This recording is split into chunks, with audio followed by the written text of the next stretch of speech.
Hey everybody, welcome. Today's question is, does yoga help athletes? The answer to that is 100 times yes.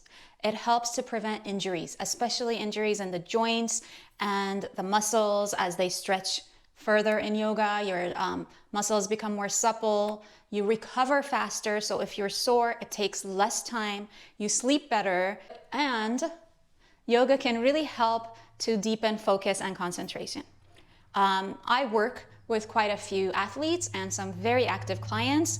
So they all tell me how much their yoga practice, a consistent, almost daily practice, has helped them in their athletic functions. So let's go ahead and get started. We're gonna start with the shoulders, where they tend to get really tight, especially if you're doing things like tennis, baseball, those kinds of activities. The shoulders can get tight. So one way to address that is to just take your hands behind your back and cross your fingers behind your back. As you do that, roll your shoulders back and draw your arms down, lengthening down. You can see how that helps to take the shoulders slightly back and lift the front of the chest. And then you just change the cross of the fingers behind the back and do the same thing. From there, if possible, you're gonna grab hold of your elbows behind your back. And again, what this does is it opens out the shoulders out to the side. It increases that range of motion.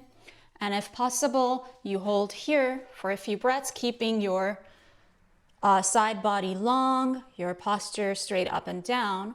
And if this position is difficult and it's already pulling a lot on the shoulders, you can start by just holding onto your wrists and then changing which wrist you're going to hold. The same if you are going to cross the elbows, you change the crossing so that you're even from side to side.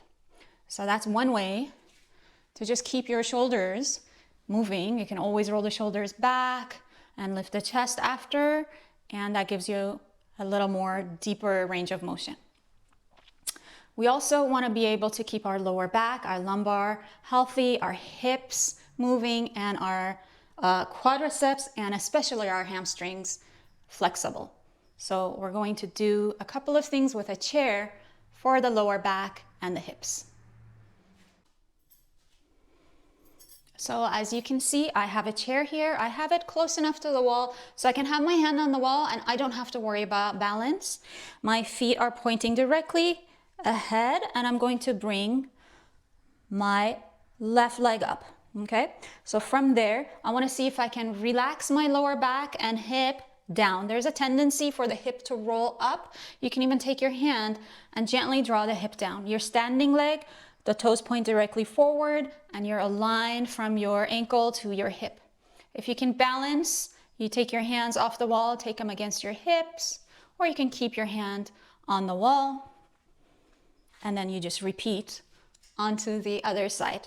And you can stay about 30 seconds or more if you like. Then, after a while, you can add a little height. So I'm adding a block. It's on its medium height. And again, this time I'm going to get a little bit closer to the chair and bring my left leg back on. And what this does, again, it relaxes the lower back and it's just gently giving a little stretch to the back of my thigh and my hamstring.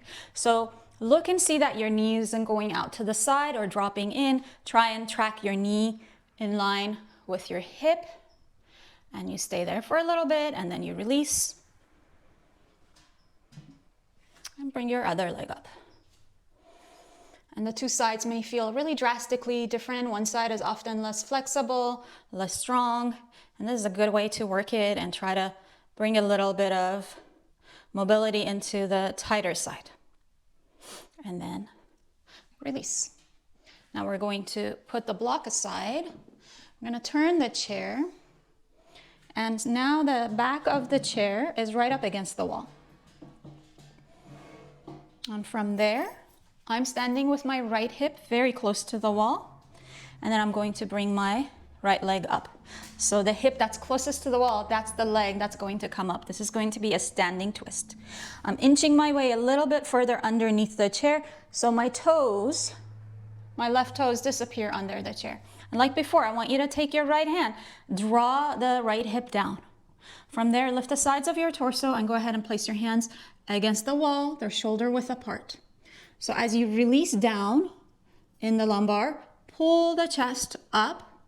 And as you turn, keeping your torso long, you want to bring your left side, back ribs, towards the wall. Your right shoulder, chest, a little bit away from the wall. It's a nice, wonderful twist in the low back. And then you come back, walk over to the other side, and then bring your left leg up. And it's the same thing. As you take your hands to the wall, draw the left hip down, standing leg rolls from outside in the thigh, and then the chest is lifted. Keep your elbows wide and turn.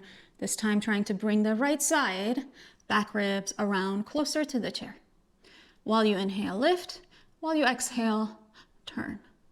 And then come all the way out. You can also deepen this one by adding your block, by adding the block. So you can start with it at the flat height, or you can increase it. I'll show you real quick. Same thing, it's just adding a little more stretch into the back of the thigh, into the inner leg and groin. As you turn, you can have your opposite hand against the knee, or you can keep it back on the wall. And then we'll come out and move on to the other side. This is a variation of a twist called Marichyasana. It's a standing version of Marichyasana. Lift and turn. And then come back around. Be careful coming out of these poses. And then, speaking of twists, we're going to do a simple seated twist called Bharadvajasana. Twists are, again, so important if you have a dominant side, which I think for most sports, golf, tennis, things like that, you have a side that you use often or you turn to more often. So with a twist, you get to activate your opposite side and bring an evenness into your back, into your lumbar, into the core. So I'm just sitting with my knees to the side, with my feet to the side, trying to make kind of a square or 90-degree angle here. And then as I lift my chest, I turn and put my hands on the back of the chair. I'm taking the hands into the corners here. And again, as I lift up, I inhale and I spread my elbows and then gently start to turn. So you don't have to go so deep or so fast. You can do this over a few breaths. Remember to inhale as you lift, and then as you exhale, you turn. So I'm pulling with my right hand, trying to again activate my right side back ribs and keeping my right hip grounded onto my chair. You can look over your back shoulder. And then you come around for the second side. This is such a good twist. You could do it anytime in the day, even if you're, at your desk at work. It just relieves so much tension from the back and the shoulders. And again, keeping the spine up, shoulders soft, so don't let your shoulders roll up into your ears. I see that all the time. See if you can relax the shoulders down, lift the chest up, and gently turn. And then coming back out. So just to give you guys a different view and an angle, as you can see, my knees are pointing directly ahead. And then from there, as I lift my chest, I turn towards the back of my chair and I hold the corners of the backrest. And then from there, again, relaxing the shoulders down, lifting the spine up, I begin to turn. So my right hand is pulling, but my left hand is pushing the chair away. And this pressure can help me to turn deeper. And then you'll come back out and do the other side.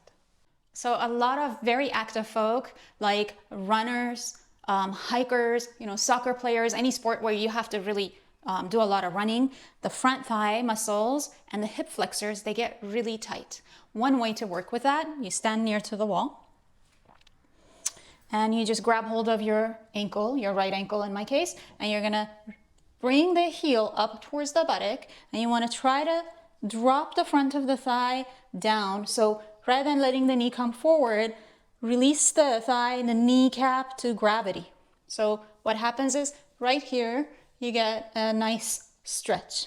And you can hold this and deepen it in time. So you may start around here, but you'll eventually work your way to something like this.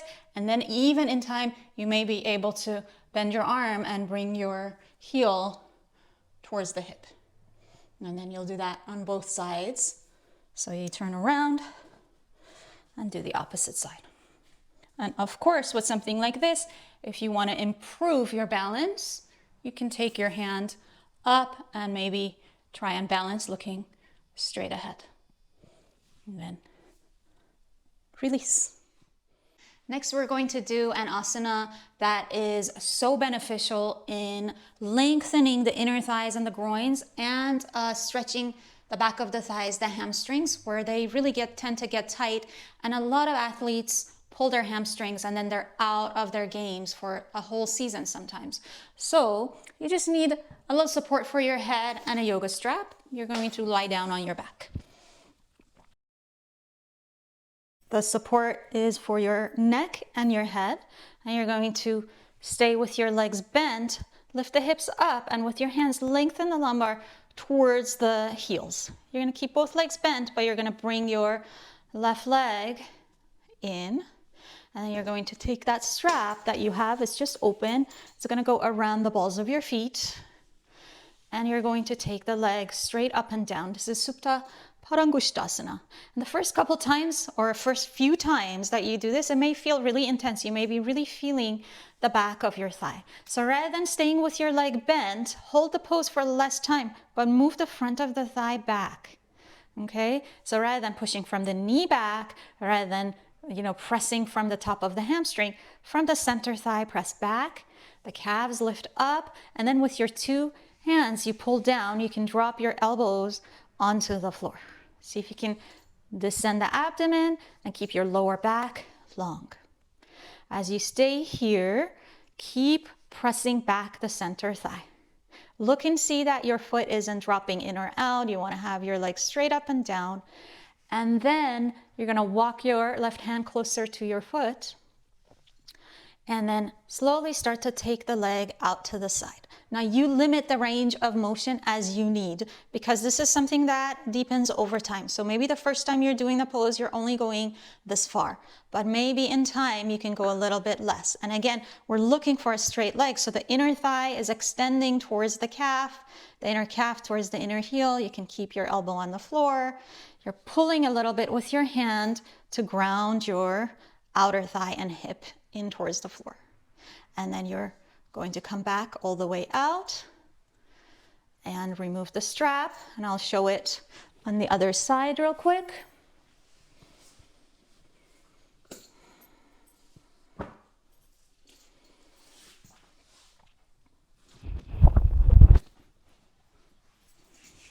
Taking the strap around the right foot, pushing up with the balls of the feet, front of the thigh pressing back, and you can drop your elbows onto the floor. Okay, and as you stay and you become more flexible in time, maybe in a few days, maybe in a few weeks or months, you may be able to do this and then straighten your other leg down and away.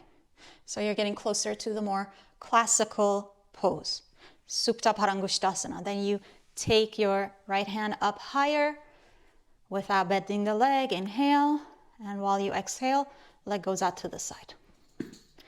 You can just find your range, okay? So don't be in a rush to take the foot down. You see how the back hip came all the way up and the pose lost all of its vitality. We're trying to create space gradually and over time. So you go to your limit and then you pause and breathe through it. Drop your elbows down if you need, lengthen the inner thighs apart.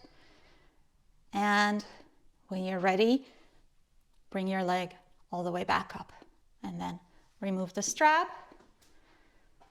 and bend both knees in towards your chest. This is also just wonderful to do. It just releases the lower back. It's so gentle. It's so nice after a run or a hike, any kind of sports. And then finally, I'm going to show you a pose that can help you to relax deeply and recover. So we're doing a modified variation of bridge pose. You just need a blanket and one block. So I'm going to take that blanket from this size and I'm going to fold it in half.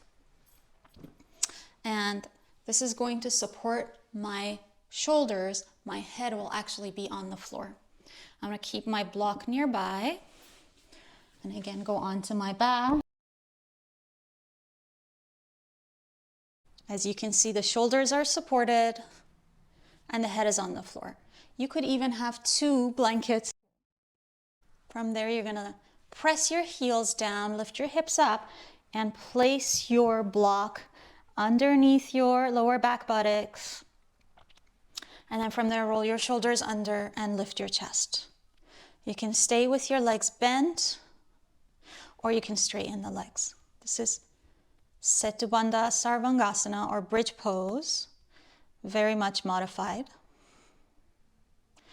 And the chest is lifted, the shoulders go under, the legs stay long and straight. If this is coming along easy for you, then from here you press your heels again and you lift up. And now you're lifting your block to that middle height and it's supporting your sacrum just above the buttocks. And once more, you want to roll your shoulders under and lift your chest. And then straighten the legs. This pose is wonderful for fatigue. It really can help to promote relaxation, better sleep, recovery. It's a great pose all around because you have to lift your chest, you got to roll your shoulders under, and you keep your legs long. And after a few breaths or a few minutes, however long you can maintain, just bend your legs, remove the block, and gently descend the hips down. So you want to lengthen your back as you drop the hips back down. Then take your hands and move your blanket to just support your head. I'll move this aside. Have your feet a little wider than your hips and drop the knees against each other. Your lower back will soften and then you can relax your arms and just take a few breaths. And don't forget Shavasana, slowly straightening the legs. Take the time to adjust. You want to feel like you're even on your mat. Relax those shoulders and let go everywhere. If you work your legs really hard, see if you can exhale and soften the top of the thighs. If you work your upper body, see if you can start there, releasing across the arms, the shoulders, the wrists. As you breathe, let go your lower back to release towards the floor. Soften across your abdomen.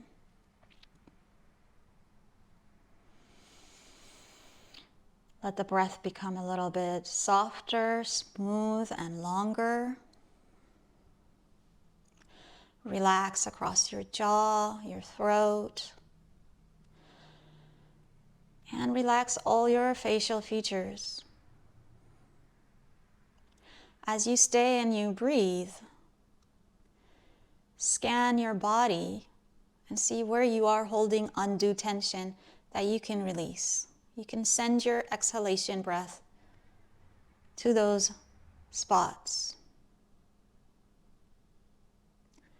And simply just surrender all your efforts for a short time.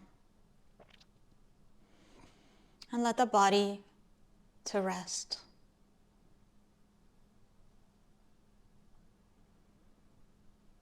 When you're ready, bring your hands to your chest or your abdomen. Bend your knees. Roll to your side. Push with your hands and come all the way up. I hope you found that to be helpful, and namaste.